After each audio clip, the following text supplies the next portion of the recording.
Okay, guys, we've got chapter 1. It's a wrap. Bitch, are you out of your goddamn mind? I will kill you. I think you broke my nose. How is this gonna look to my viewers? I have a live in 3 hours. The baiters won't like this, and I'm blaming you. Kat, the very same moron who I insisted I push her ass down the hall in a manual wheelchair that's not even hers, but didn't have the foresight to think about it. I don't know, steer? Flips her shit. She springs out of her wheelchair, balling her tiny, wrinkled hands into fists like I'm supposed to be afraid of the skinny old woman who could probably run a marathon if she put her mind to it, but couldn't possibly have that much of a punch. It takes everything in me not to laugh as she blows a long strand of gray hair out of her eyes and lunges toward me. At least it's long. In prison, she cut the shit like she was a boy and told me she sold it off to Locks for Love.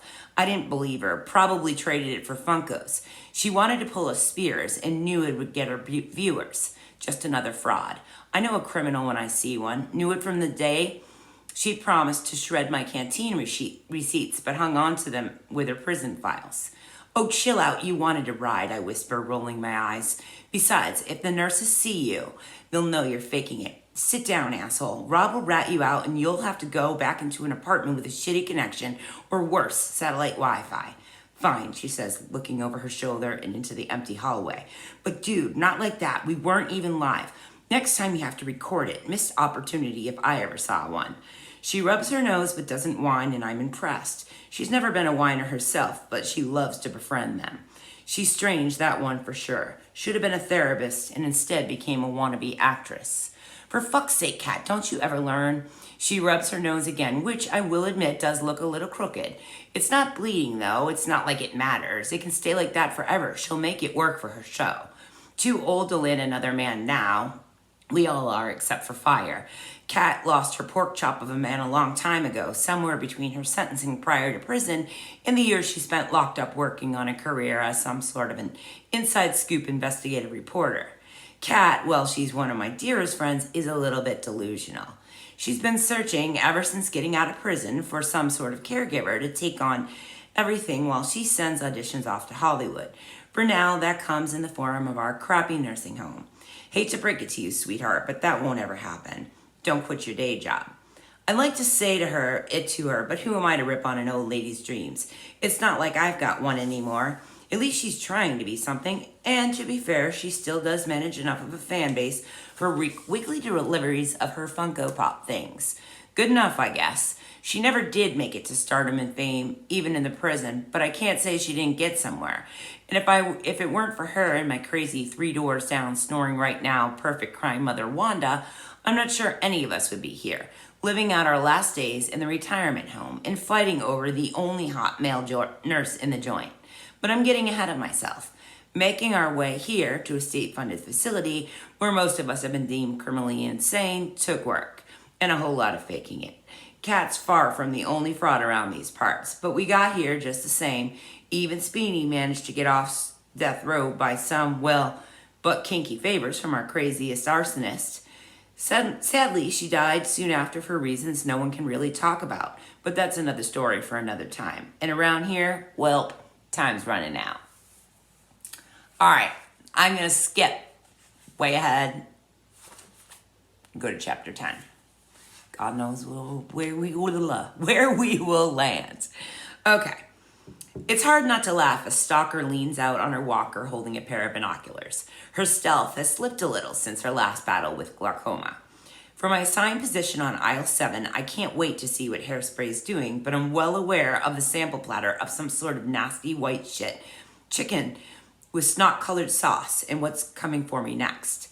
After the gray-haired Rapunzel has all the content she needs for her grand opening night and swingers video, it'll be my ass tasting the chicken on a live feed. Considering bolting down aisle 7 is straight for the doors, I'm envious of Wanda, obliviously back at home sucking on her special oxygen while Big Ham makes passes at her. Hammy, the only one of us to truly have embraced her independence, didn't come with us, but that doesn't mean she's not roped in too. Instead, she's back at home with Virtue, working up the perfect pineapple brownie recipe. Convinced she can find a way to please everyone, she even let Marina check on the kitchen hygiene before taking a pass at Kat's latest adventure. Slowly turning to check on Marina and Amish 2 aisles back, I about break my neck as Wow burst out a loud one. Wow. Snap. Wow. Snap. Snap. For a chick with no teeth, she sure can make those bubbles crack. Certain something's happening, I break Kat's rule of not leaving my assigned aisle. Nearly tripping over a grouchy mother with 2 kids who can't possibly shut up, I lunge into the wider aisle where the meats are stored and Miss Vegan.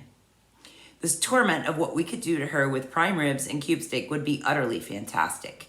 It's a good thing she did what she did, saved herself, really. It's on the 5th wow and 10th gum snap that I see it. An elderly couple in their 80s is leaning against Hairspray's scooter basket. Her face, redder than Marina at the sight of a dirty toilet, is twisted into some sort of old person's disgust mixed with curiosity.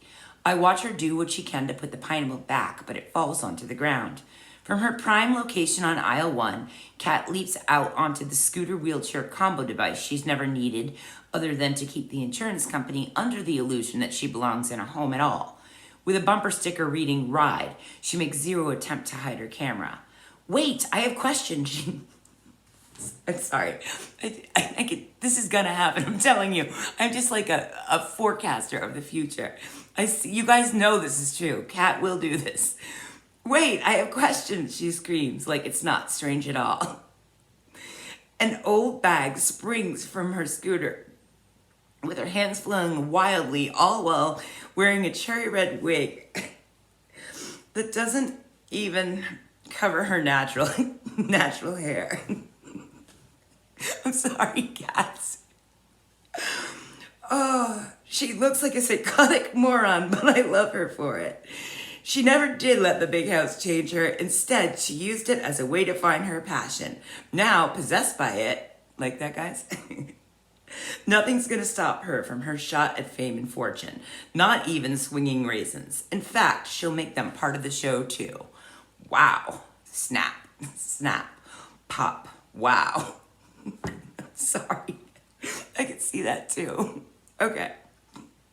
Good work, wow. Stalker breaks the rule too now, leaning full out of her assigned position and into the wider aisle with the binoculars perched on the edge of her walker and her spine in the shape of Richard's dong after a long night with Marina and a jug of bleach. The old couple jumps back. The woman grabs her hip just as the man reaches to steady her. Hairspray flips a chunk of cement-stuck locks. It nearly throws her arm out, her face growing redder by the second. But none of it phases Kat's cold, dead heart.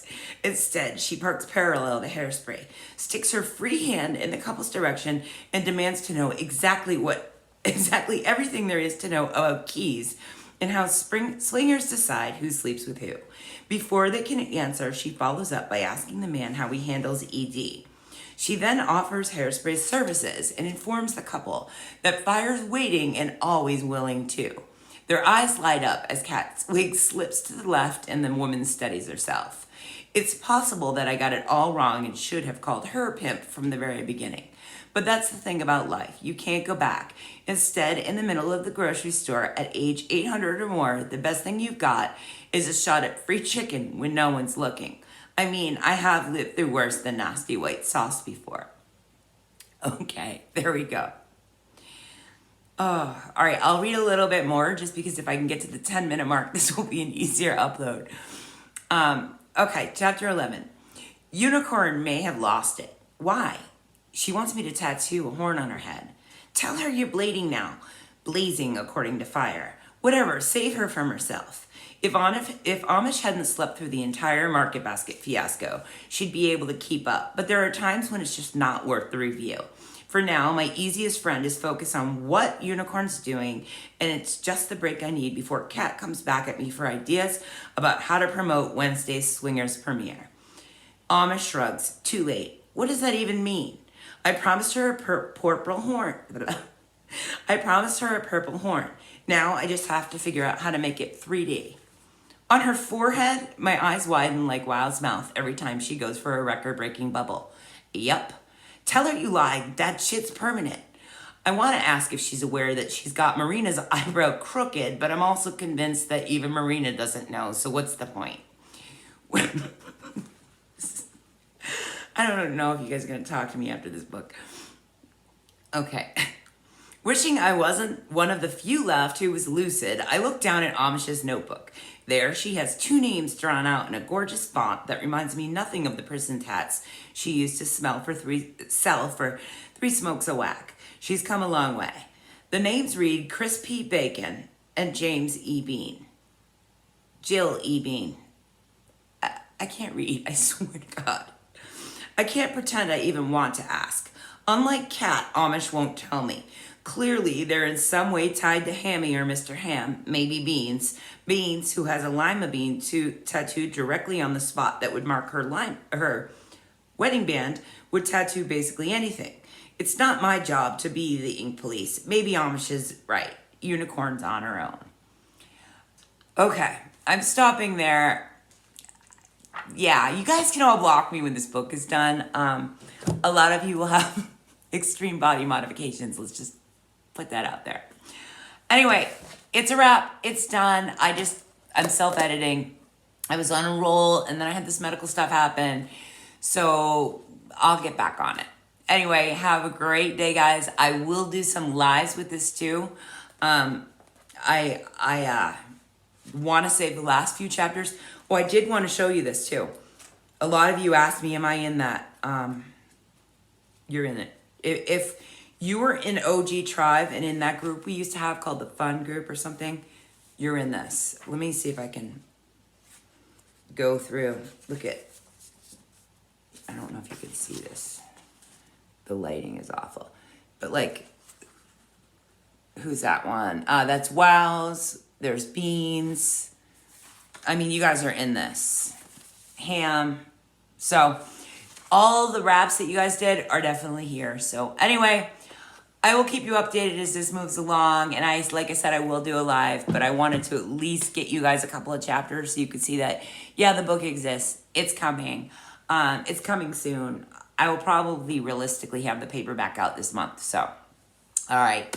Thank you for everything, especially OG Tribe. And remember, it's fiction.